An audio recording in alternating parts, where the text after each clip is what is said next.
understand why Astroprisma has completely grabbed me in a way no other solo RPG has.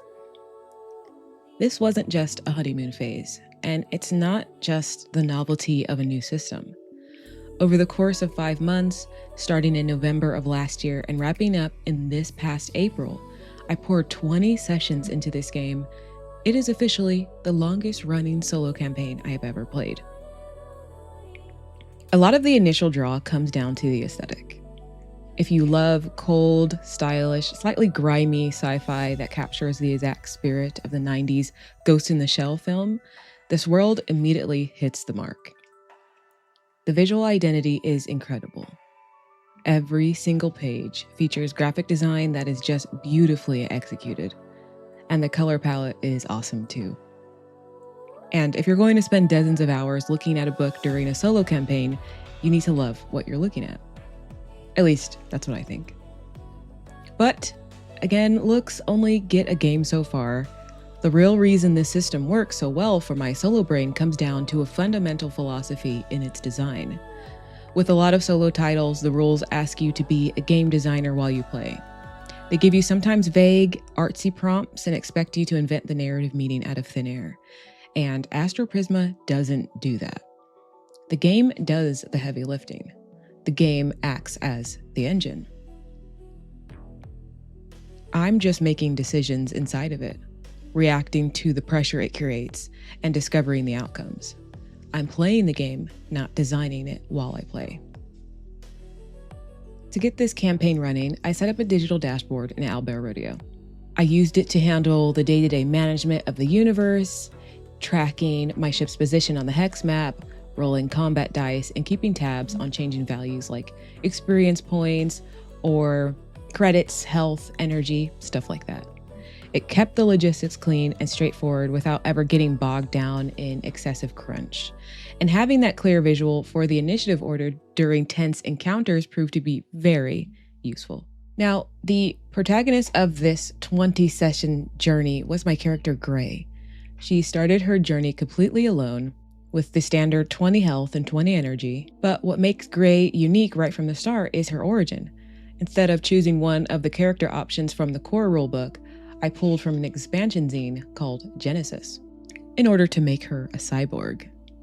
Opting into that expansion content is exactly what drove the early narrative. It gave her a clear, deeply personal motivation to explore a specific moon called Minimus 5.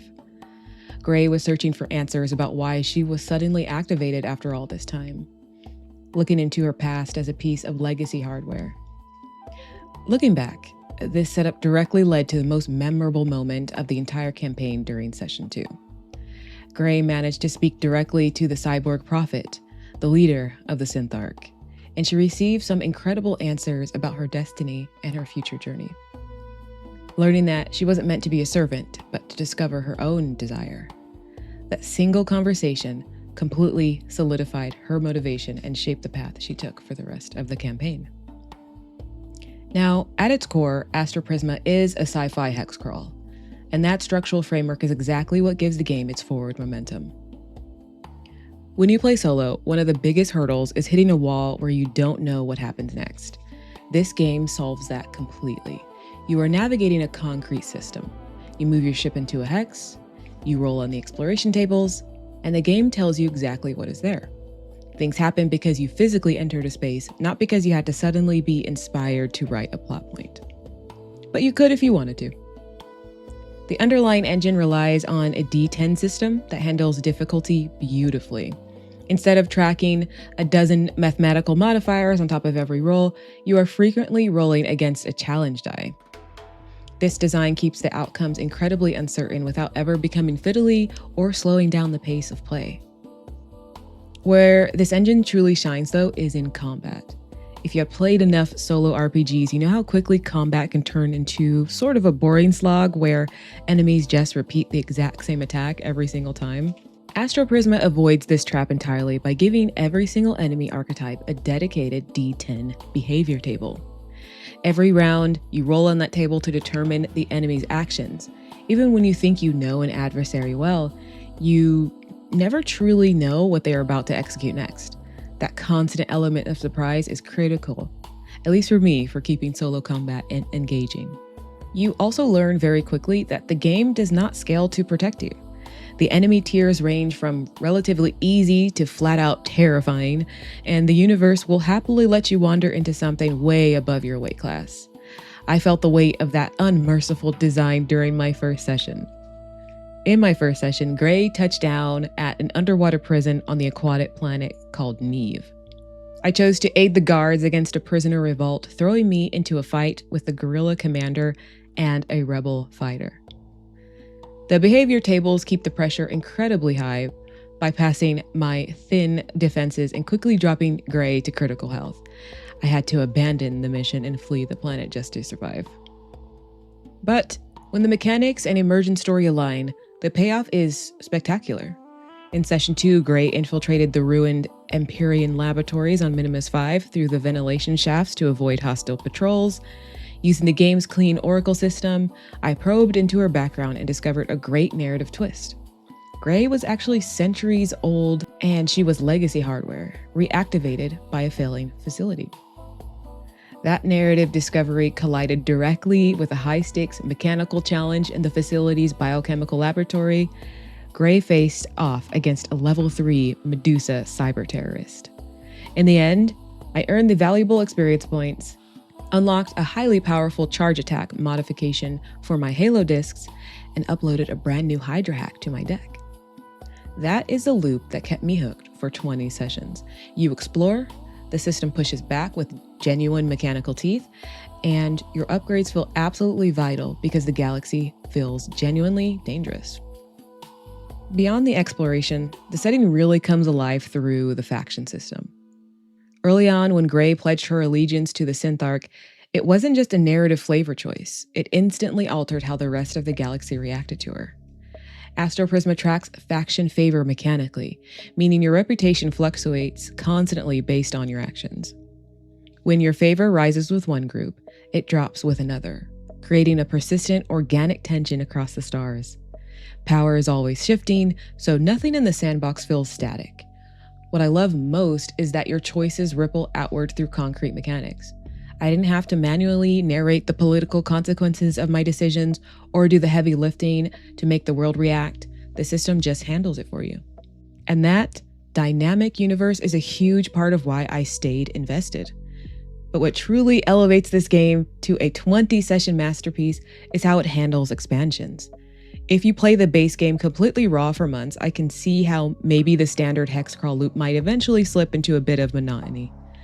The author and the community solve this by treating the game like a modular framework.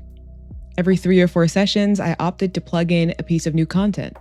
Sometimes it was an official zine like Genesis, and other times it was a community-made supplement. Each injection added a new subsystem, a new environmental pressure, or an entirely fresh layer of play. These additions break up the core hex crawl rhythm at just the right moments, preventing fatigue without ever fracturing the base rules engine.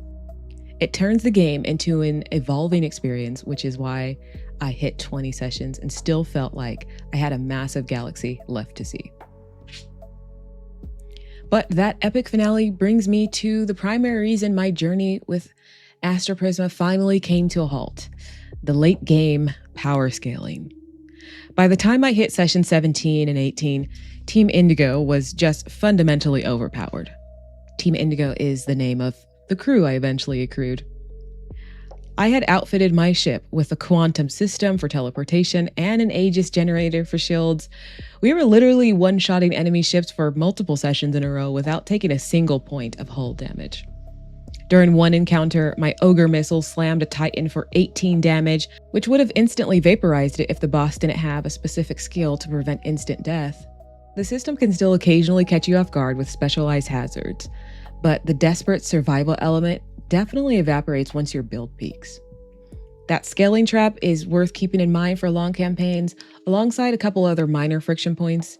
The hacking mechanics are deeply detailed, but if your character archetype isn't explicitly built around it, you might find yourself barely touching the digital space.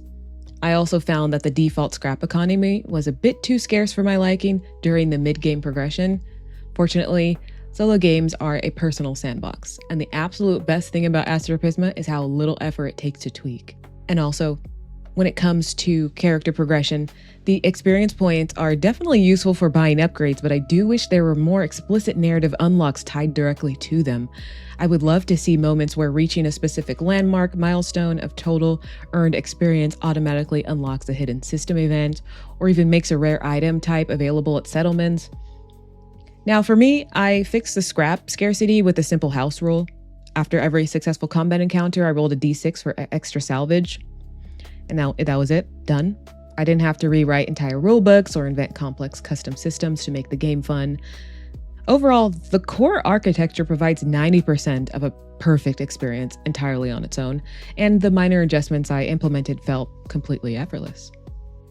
So when you combine the robust mechanical foundation with the thoughtful construction of the digital book, the experience is unparalleled. The PDF version is completely packed with internal hyperlinks, letting you jump instantly between rules references, faction logs, and counter charts. It completely eliminates rules lookup fatigue, keeping your focus locked entirely on the narrative action rather than endlessly flipping through pages. Even after 20 full sessions, there are still massive layers of this game I haven't even scraped yet. I haven't messed with drone configurations, narcobiotic addiction mechanics, or the severe permanent penalties of abyssal scars. There are entire alternate playstyles just waiting in the wings. Astroprisma is easily my favorite solo RPG of all time because it respects your time. It doesn't ask you to interpret vague, abstract poetry to guess what happens next. The game engine acts as the narrator, pushing back against your decisions with real mechanical teeth. You are playing a game, not designing one on the fly. And closing out this campaign felt like saying goodbye to a universe I truly lived in for 5 months, and Team Indigo's journey is one I won't soon forget. If you want to chart your own course through this galaxy, the physical core book is officially for sale online right now. It is an experience well worth having.